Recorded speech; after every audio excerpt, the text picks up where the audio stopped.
Hey y'all, I hope this video finds you doing well. It's Wednesday evening. It's hot and sticky and humid. But other than that, I'm doing okay and I hope you are too. Tonight we're going to talk a little bit about anxiety disorder. To start with, I'm reading a lot of this off because it's a lot of information I got offline. So if I miss something or you don't understand something, please feel free to shoot me an email. My email is in the description below. And I'll get back to you and try to answer your questions. The term anxiety disorder refers to a specific psychiatric disorder that involves extreme fear or worry.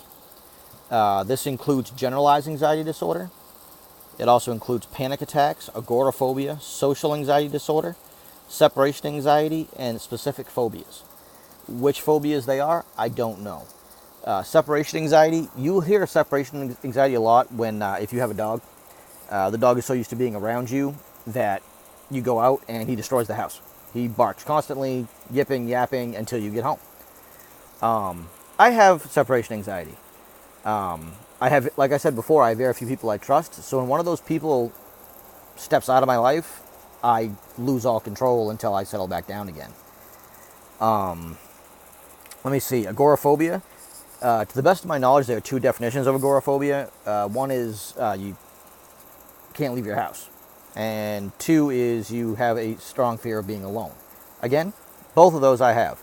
I have seemed to have gotten over, for the most part, being able to leave the house. What causes anxiety? Some people believe that it's a chemical imbalance in the brain, which very well may be true. Anxiety disorder is a complex network of causes, including environmental factors, such as stress from personal relationships, jobs, school, financial, and believe it or not, the higher you go in altitude where there's less oxygen, the higher the anxiety is going to be. I'm assuming it's because it feels like it's harder to breathe because there's less oxygen coming in. But that's not fact, that's just my opinion. Let me see, where was I?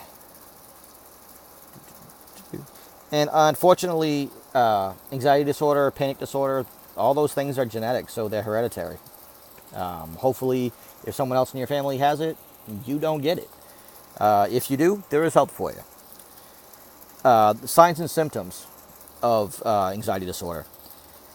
Feeling nervous, restless, or tense. That's me to a T all the time, no matter what I'm doing. Having a sense of impending doom. Again, me, all the time. Always afraid something's going to happen. Having an increased heart rate. Rapid breathing, which leads to hyperventilation, which leads to you passing out. Been there, done that, not any fun. Sweating, trembling, you're feeling weak or tired, trouble concentrating on anything except what you're worrying about at that moment. That fear or worry can literally take you away from anything that you're doing. You could be sitting at your desk at work doing your job, all of a sudden your mind takes over and you're not getting a damn thing done. And you won't until you get that anxiety under control. There are 5 types of anxiety disorder. There's generalized anxiety disorder, which is just that, general anxiety. Obsessive compulsive disorder, OCD.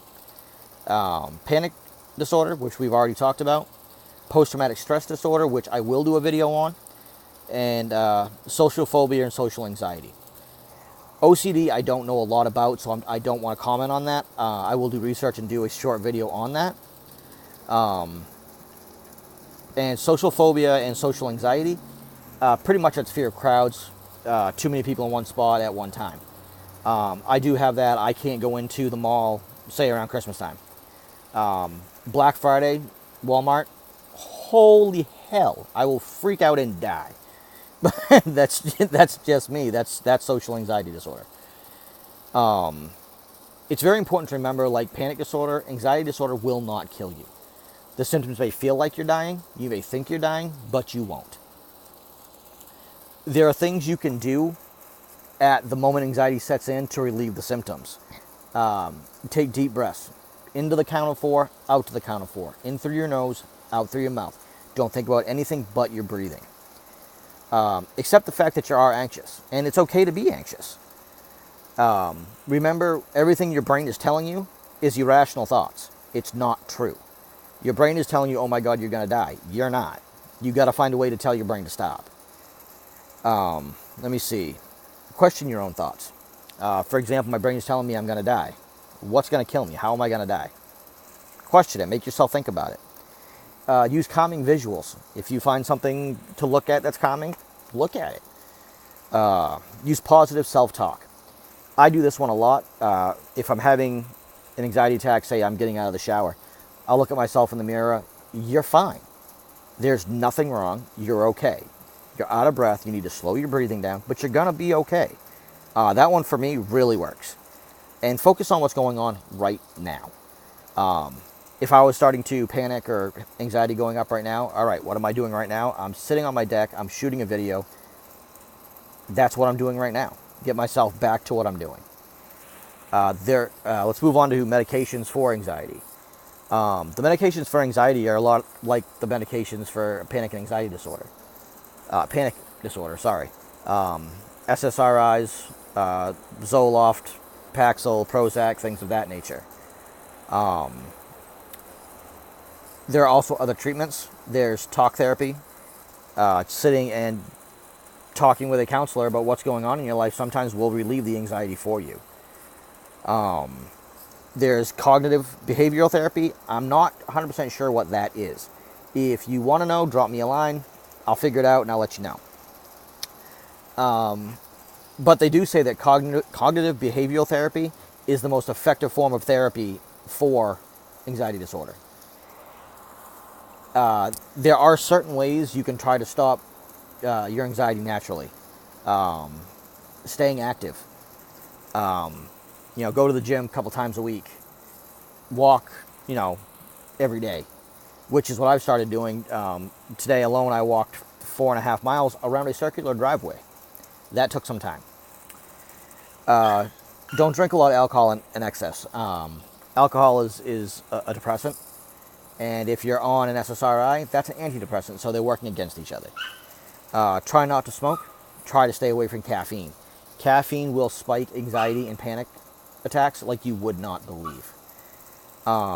Get enough sleep. That's a big one for me. I need my sleep. As you can see, I need all the beauty sleep I can get. But get enough sleep. Meditate, eat right, and practice deep breathing. Deep breathing we just talked about a few minutes ago. Eating healthy, that's not saying you got to eat rabbit food friggin' 3 times a day. It's, lay off the Twinkies a little bit. You still have them, but you don't need to eat them every day. Big one for me is soda. Soda is nothing but a lot of empty calories and weighs you down. Today, I have had some soda, but I've also drank almost 4 liters of water today. Let me see. Meditate. I do meditate. It's hard for me because my brain never stops. But to meditate, your brain doesn't have to stop. Let the thoughts come in one side and go out the other. Acknowledge they're there and forget about them. There is an app. It's called Insight Timer. It's about meditation, guided meditation. I highly recommend it. I've been using it for over a year now. And now I can meditate for 15, 20 minutes at a time. It's a great thing. There are some symptoms I want to cover about severe anxiety. But like panic disorder, pounding heart, sweating, headache, upset stomach, dizziness, frequent urination or diarrhea. I used to have to pee more than a puppy standing at a water bowl. It was ridiculous. Shortness of breath, muscle tension, and twitching. If you remember, I told you in the panic disorder video, sometimes my legs will shake so bad and tremble so bad that I'll have to have somebody lay on them to stop them from moving. A lot of people ask, is anxiety dangerous? No, it is not. Anxiety, like panic disorder, you may think you're dying, you may feel like you're dying, but you won't die. But on the flip side of that coin, panic and anxiety disorder are brought on by stress. Stress in the long run will kill you. So you got to do everything you can to try to bring down the stress in your life. Let me see. Anxiety disorder is the most common mental illness in the United States. 40 million adults a year are treated. Out of those 40 million adults are treated, that's 18.1% of the entire population of the United States. The sad part of that is 36.9% of those that are affected by anxiety disorder never get treated. Some of them don't get treated because they're embarrassed. Some don't have the healthcare coverage to get treated. So if you don't have the healthcare coverage or you're embarrassed, take the things we talked about in this video and try to make them work for you. If you need more help, by all means, email me and I will see if I can find more research for you. But until then, y'all have a great night. Find somebody to love. Let somebody love you. Take care, y'all.